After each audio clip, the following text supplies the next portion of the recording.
बोलूं तो गुरुजी को एकदम क्रोध आ जाए। गुरुजी, वो आपको पापी और दुराचारी भी कह रहा था। पापी और दुराचारी कह रहा था? मेरे जैसे संत महात्मा को, हैं, शिक्षक को, गुरु को? इतना दुष्ट है वो, इतना निराक्षिक, निरादर किया है उसने मेरा। बच्चा, कल प्रातः काल ही हम लोग होकर गांव चलेंगे और सुनो, वहां जाकर उस अभिमानी से शास्त्रार्थ करेंगे और उसके ज्ञान को संभाल देंगे। लेकिन बच्चा, तुमने भोजन प्रसाद तो किया है ना? खाने का नाम लीजिए गुरुजी। अच्छा अच्छा, मने पेट भरा हुआ है? नहीं गुरुजी, अब कुछ नहीं खाया हूँ गुरुजी, बस लात घूसे मिले हैं। कोई बात नहीं है बच्चा, चलो रसोई में चलकर गर्मा गर्म रोटियां, घी, दूध, हाड़, गुड़, आओ, भोजन प्रसाद कराते हैं तुम्हें।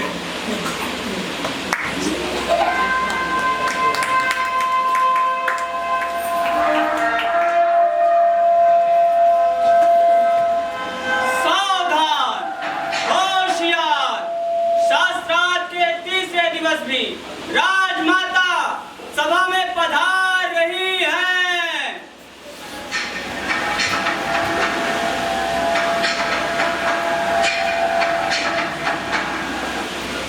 राजमाता को सादर प्रणाम।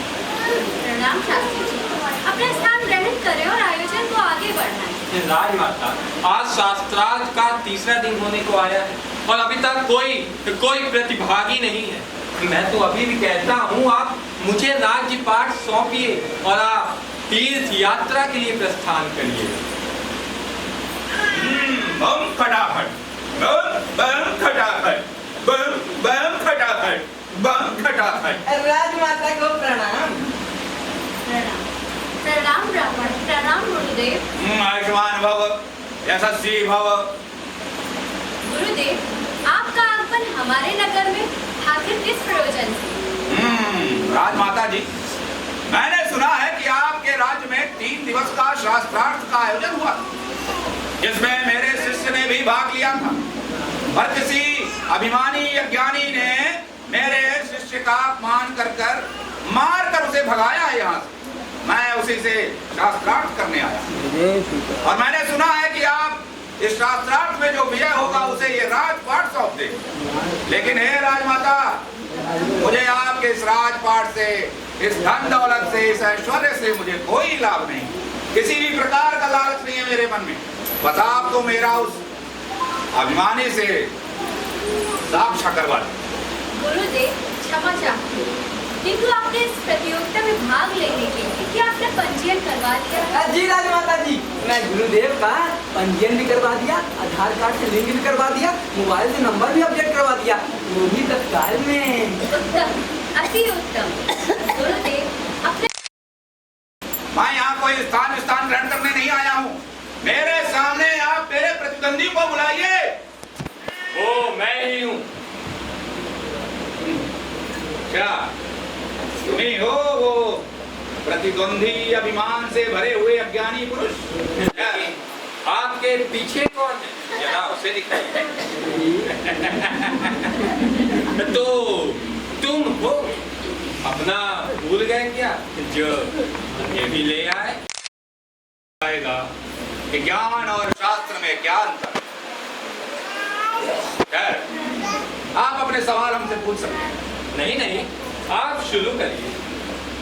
नहीं, आप ही पूछिए। आपको जो भी आप हमसे सवाल करेंगे, हम उन सभी सवालों के प्रश्नों के उत्तर देने के लिए तैयार। यानी कि गुरु की भी शिक्षा इसी तरह हुई है। जिसका चेला इतना महामूर्ख हो, उसका गुरु कैसा हो? बाकी सवाल बाद में, वहीं से शुरू करते हैं जो सवाल आपके चेले से पूछा था। अवश्य, शुरू करिए। तो बताइए, खा खैया। खैया, ये तो बड़ा अच्छा सवाल है। अरे जरा आप इधर आइए। बताएं। देखिए, आपने बड़ा अच्छा प्रश्न किया है, लेकिन आपने इस प्रश्न के उत्तर का अंत ही बता दिया। इसकी शुरुआत मैं बताता हूँ।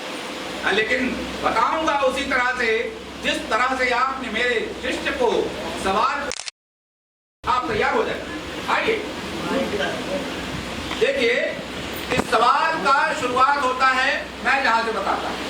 सबसे पहले होता है जोत जोतैया। जोत जोतैया। सुनो बच्चा, जो बोल रहा हूँ उसको उसी तरह से दोहराते जाना, ठीक है? फिर होता है भैया। फिर होता है फिर होता है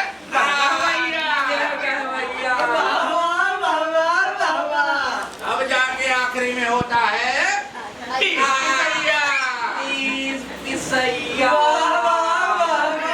और अंत में होता है, क्या होता है? क्या होता है?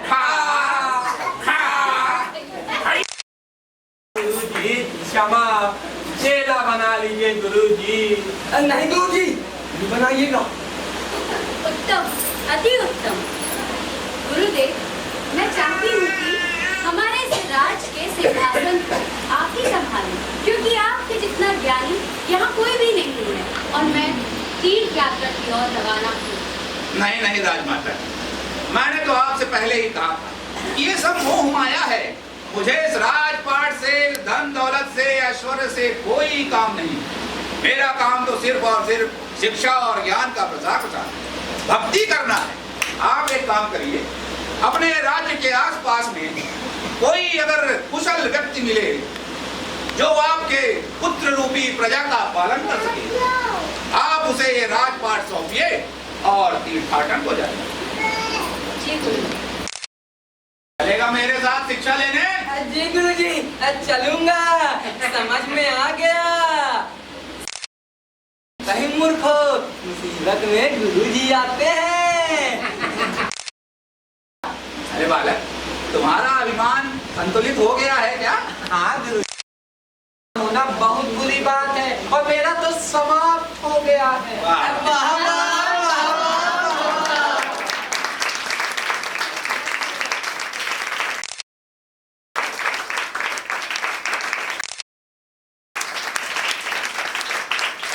धन्यवाद।